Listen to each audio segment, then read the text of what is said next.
This is your classroom. Noisy bunch, aren't they? Don't try and shout over them. Thanks. I'm right next door. Miss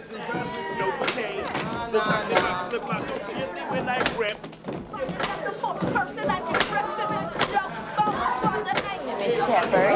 Oh, no, she ain't asking about Miss Shepard. I want to know what happened to Miss Shepherd. Killed the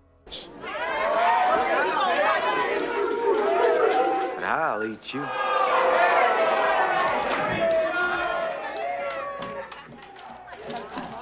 Come on, you know it.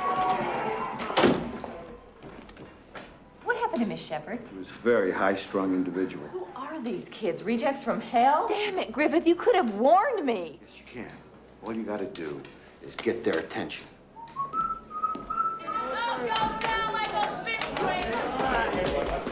You're a Marine? Discharged, but yes. Marine can kill a man with bare hands. That true? Oh, shit. Okay. In a working-class stretch of Northern California, in the true 1995 story later brought to the screen by Michelle Pfeiffer, a woman named LouAnne Johnson walks into a school interview carrying nothing but a degree in English literature, 9 years in the United States Marine Corps, and the composure of someone who has already survived worse than a classroom of teenagers. She is newly separated from her husband, living alone, and looking for something steady enough to build a new life around. Her friend Hal Griffith, already teaching at Parkman High School, has put in a word for her. When she sits down with the assistant principal, Carla Nichols, the interview moves faster than she expected before she can settle into her chair. Carla is offering her a full-time position at $24,700 a year. Stepping into the classroom Mrs. Gingrich has just abandoned, LouAnne came in for part-time work. She leaves with a career.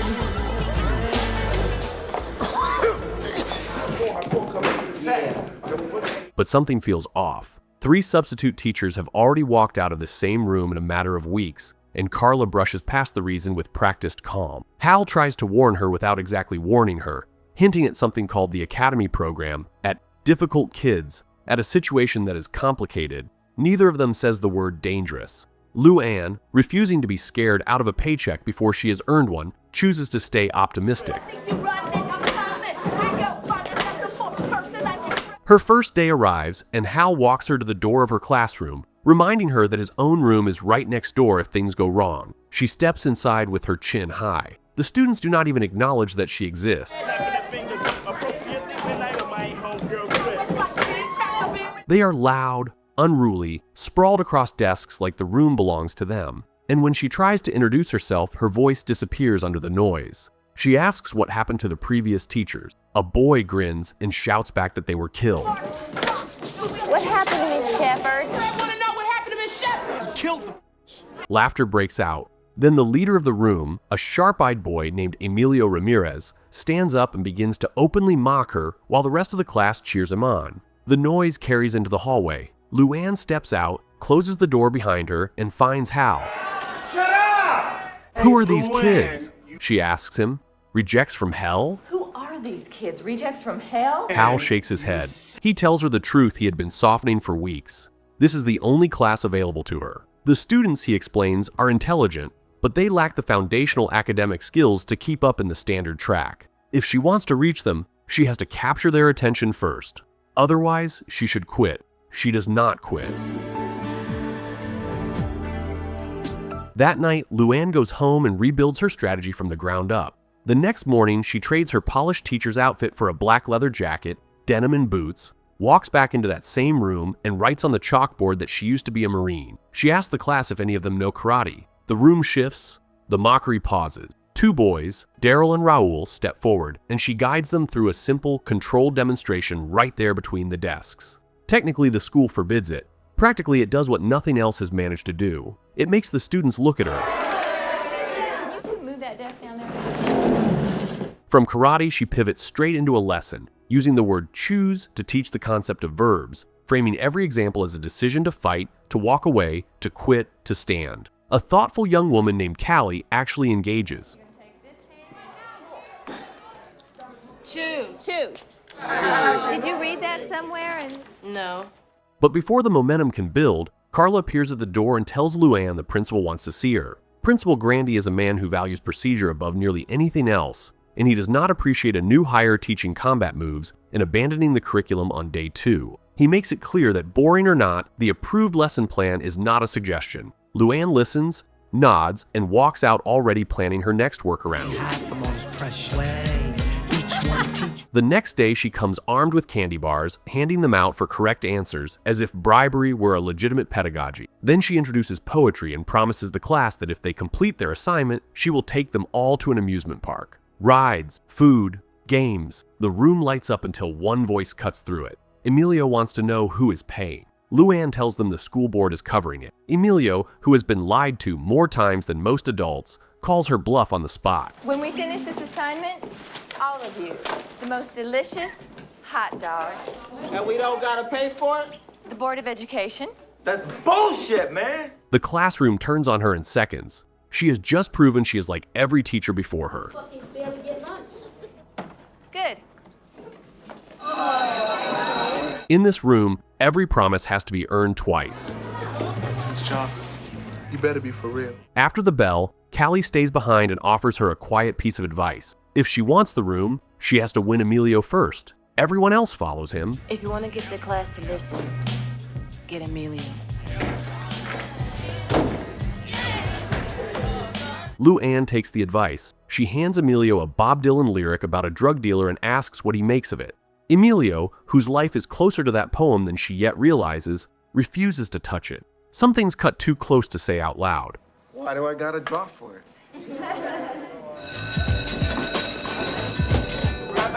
That evening, over dinner with Hal, another truth surfaces. Hal was once her ex-husband's best friend. LouAnne understands now why he pulled strings to bring her here, and though she is not angry, she keeps a careful distance when he invites her to spend time with his family. She is not ready for anyone else's household. She is barely holding her own. Sound awful. Well, you shouldn't smoke. Really, honest, I swear. Back at school, a scuffle breaks out between Emilio and Raul. LouAnne steps in and separates them, telling Raul plainly that Emilio is bigger and that fighting him makes no sense. She promises to keep it quiet if they both walk away. But Angela, Emilio's girlfriend, warns her afterward that these things do not end just because a teacher wants them to. They're gonna fight, no matter what they tell you. When? What do you mean? Now? Where? Angela, where? Angela is right. A larger brawl erupts soon after, pulling in Emilio, Raul, Daryl, and Gusmaro. This time the school does not look the other way. All 4 are suspended for 3 days, but only Raul is let out in handcuffs. I see. Thought you was helping. LouAnne watches from the hallway. Later, Raul tells her he fought because he refused to look weak. Her own advice that Emilio was bigger, she realizes, with a sick weight in her stomach, may have been the very thing that pushed him past his last line. You feel angry a lot of the time?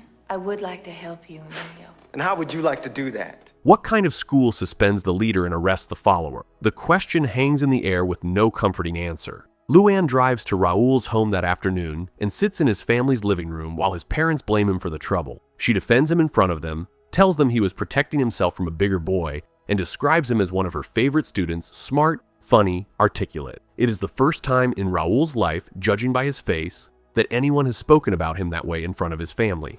You have a lovely family, Mrs. Q. But he didn't do anything wrong. He's protecting himself. He's one of my favorites. She visits Emilio's home too, though what is said inside those walls stays inside those walls. The next day, the classroom turns on her again. The students blame her for what happened to Raul and Gusmaro, accusing her of interfering in things she does not understand. LouAnne finally plants her feet. Is there something I should know? You ratted on Raul and Emilio. Hey, I didn't rat on anybody.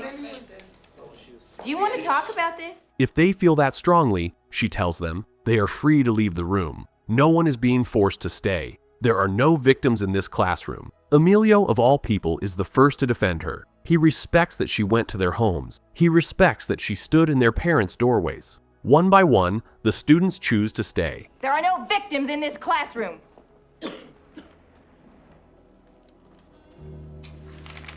Slowly, the room begins to bend toward her. She takes them to the amusement park she promised, paying for the entire trip out of her own pocket after the school refuses to sanction it. Grandy scolds her when she returns. She calmly informs him the students invited her personally, and he has no grounds to touch her.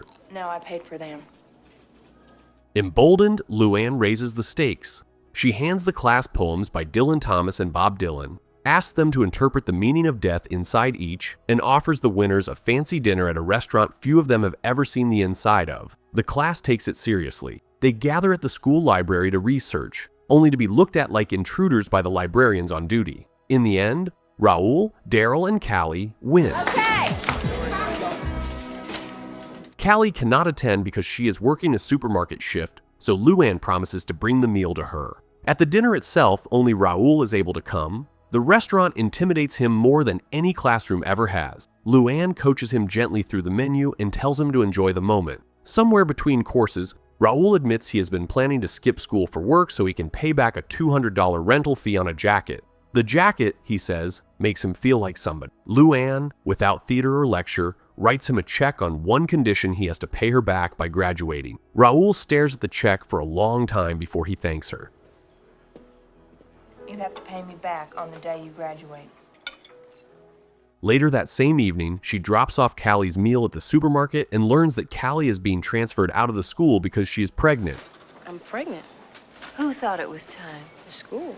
LouAnne looks into the paperwork herself and discovers the transfer is not required at all. It is Carla's preference, dressed up as policy. Callie, when told, does not celebrate. Her boyfriend is pushing her toward the transfer so they can start their future together. LouAnne sits with her privately and tells her about her own trapped marriage, about how easy it is to hand your future to someone else without noticing. Callie does not answer, but the words land somewhere she will not forget. You know, the mind is like a muscle. Each new fact, each new idea gives you another choice, builds another muscle. Over the weeks that follow, LouAnne stops rewarding her students with candy bars and starts teaching them that the reward itself is the ability to think, to read, to see the world clearly. She compares the mind to a muscle that only grows through use. She tells them resilience is the one weapon nobody can take away. But if you are, you'll be that much tougher. But the world outside her classroom keeps pulling children out of it. She drives to the home of Daryl and Lionel and finds their family has withdrawn them from school, convinced her poetry lessons are feeding them useless dreams instead of paychecks. Their grandmother says the boys need to earn money, not chase professions. LouAnne leaves that house heavier than she arrived. Sometimes you start out wrong and just keep going. What good is teaching a child to fly if the people who raised him keep clipping his wings? Then comes the worst of it. Emilio has been marked. Older kids from a nearby crew are accusing him of dealing drugs and stealing a girl, and the whispers have turned into a death threat. Angela finds LouAnne in the schoolyard and reveals that Emilio is now carrying a gun. It's just the way it is, right? LouAnne convinces him to stay at her apartment that night for his own safety. Once he is inside her home, she pleads with him to report the threat to the school, promises him the administration can protect him. Emilio refuses. Reporting it makes him a snitch, and he would rather die than wear that label. She reasons with him until she is exhausted. He tells her he will think about it. This will make the difference in your life forever. She has no idea it is the last time she will see him alive. Emilio? Sometime in the night, Emilio quietly slips out of her home.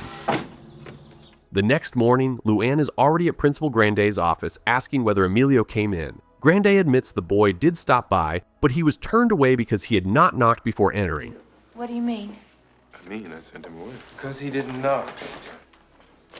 LouAnne stands there absorbing that sentence with the kind of controlled stillness only Marines and mothers ever fully learn. She walks back to her classroom. Minutes later, Carla comes in with the news. Emilio has been found dead 1 block from the school.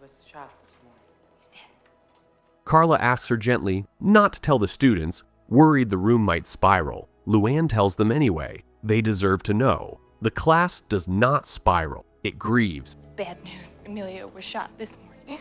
Is he dead?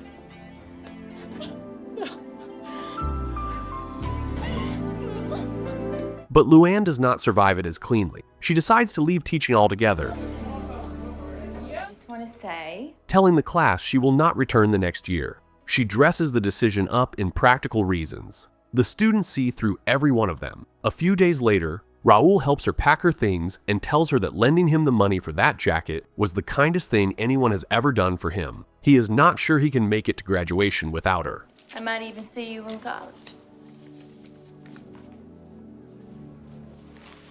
On her final day, Callie walks back into the classroom, brought there by Raul, who is betting his entire future on the possibility that her return might change LouAnne's mind. Then the class speaks as one. They tell her she cannot stand at the front of a room and preach about choices and resilience and then walk out on them the moment it gets hard. They remind her of everything she taught them. They tell her they still need her. You can't give up. And that is what finally reaches her. LouAnne looks at the room she once could not silence and realizes she is looking at a room that no longer wants her to leave.